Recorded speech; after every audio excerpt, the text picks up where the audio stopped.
ba yung mga palaboy sa kalye? Yung mga magugulo yung buhok tapos punit-punit yung damit. Puno sila ng grasa sa katawan at lakad ng lakad pero wala namang patutunguhan. Naitanong na ba ninyo kung bakit sila nagkaganon? Pwede pa kayang maayos ang kanilang buhay? Naku, panoorin po natin ang kwento ng isang taong grasa. Kasama ko ngayon the man himself, Rads C., who is now a successful businessman. Thank you for dropping by, Rads. Thank you.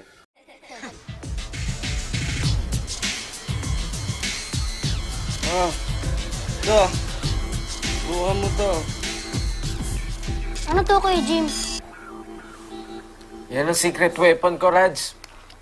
Kaya kahit anong sermon ni Daddy, epic. Rads? Jim! Rads! Hindi ba sinasabi kong bawal na ginagawa niyo yan dito? Nakakahiya! Kailan ba kayo makikinig? Wala talaga kayong pakinabang, oo? Alam niyo namang hirap na ako sa pagtatrabaho, tapos ganyan lang ang gagawin niyo sa akin? Ano ba kayo lahat ng katarantado ang ginagawa niyo sa bahay na to? Nagmamadali ako, ha, pero mag-uusap pa tayo, ha? Hindi pa ako tapos sa inyo.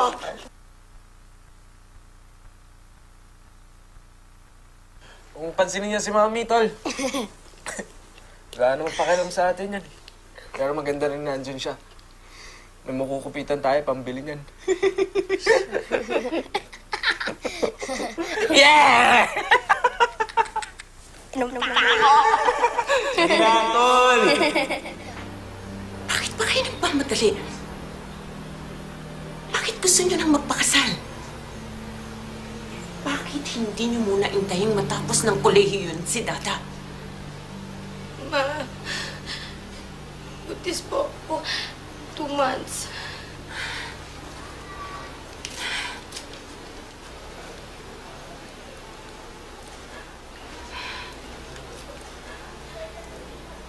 So, anong plano niyo ngayon?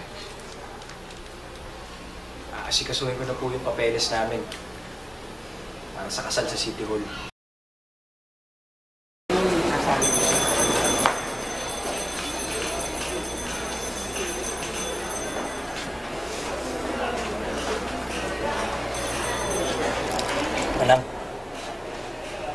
Manang, meron ba kayo dyan kahit 1 gramo lang? Kung may pera ka, iho. Bakit hindi? Kaya nga ako lumipat sa inyo eh, wala na akong pera eh. Pera, ate. Ate!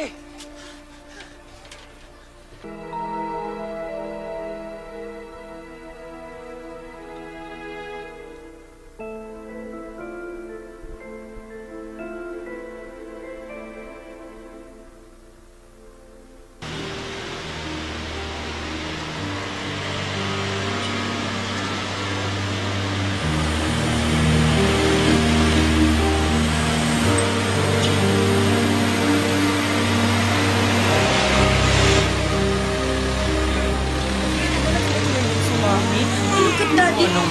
Smile at Daddy. Smile at Daddy. Kaya mo, anak, ha? Habang ginugulo ka ng nanay mo, ako ang bahala sa'yo, ha? Paglaki mo, Katapos akong talikuran na lahat. ha? Tapos, ako maghahatid sa'yo sa school. Tapos tuturuan kita ng math. Genius yata sa math ang daddy mo, no? Tapos, pag may nanligaw sa'yo, ito dadaanan yan, ano? Dapat pamasa muna kay daddy, no? We love you, Rads.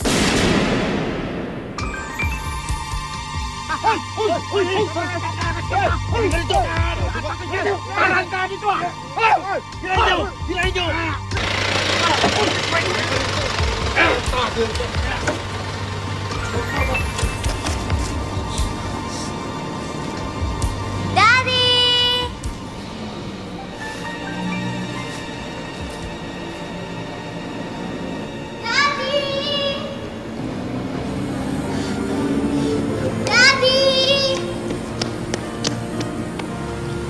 Di mo na ako nakikilala. Ako po si Daryl.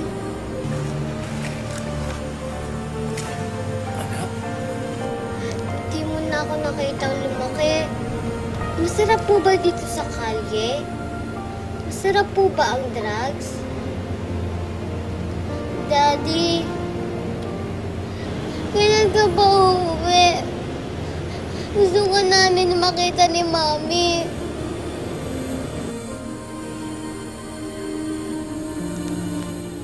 Hindi naging madali ang pagbangon ko.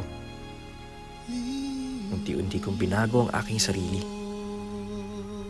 Nagtrabaho ako sa simbahan. Nakitira ako sa isang kamag-anak. Hanggang sa tuluyan ko nilayuan ang droga. Nakilala ko ang Diyos at inalis ang sisi at galit sa mundo. Hanggang sa nagkaroon ako ng maliit na trabaho at kahit high school lang ang tinapos ko, naging executive ako sa isang product distribution company. Sa ngayon, buo na ang pamilya ko. May pag-asa na para tuparin ang pangako ko sa sarili at sa aking asawa at mga anak. At sa paggabay ng Panginoon, hindi na ako muling madadapa at masasadlak sa kadilimang bumalot noon sa akin. Lubos na gumagalang, Rads. Ang tao ang gumagawa ng kanyang sariling paraiso mula sa magulong mundo.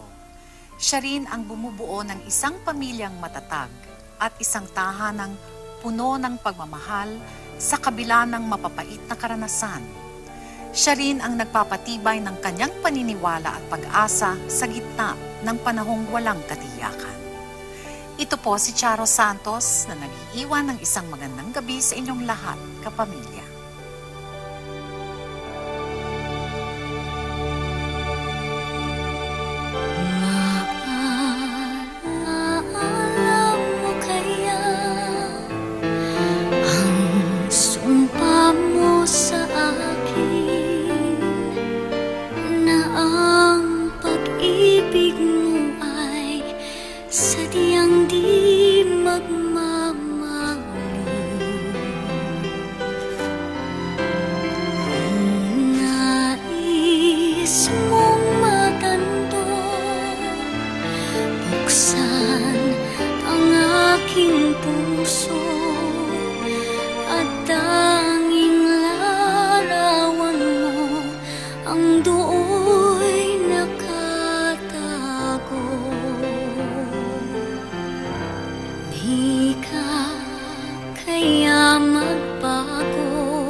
Sa iyong pagmamahal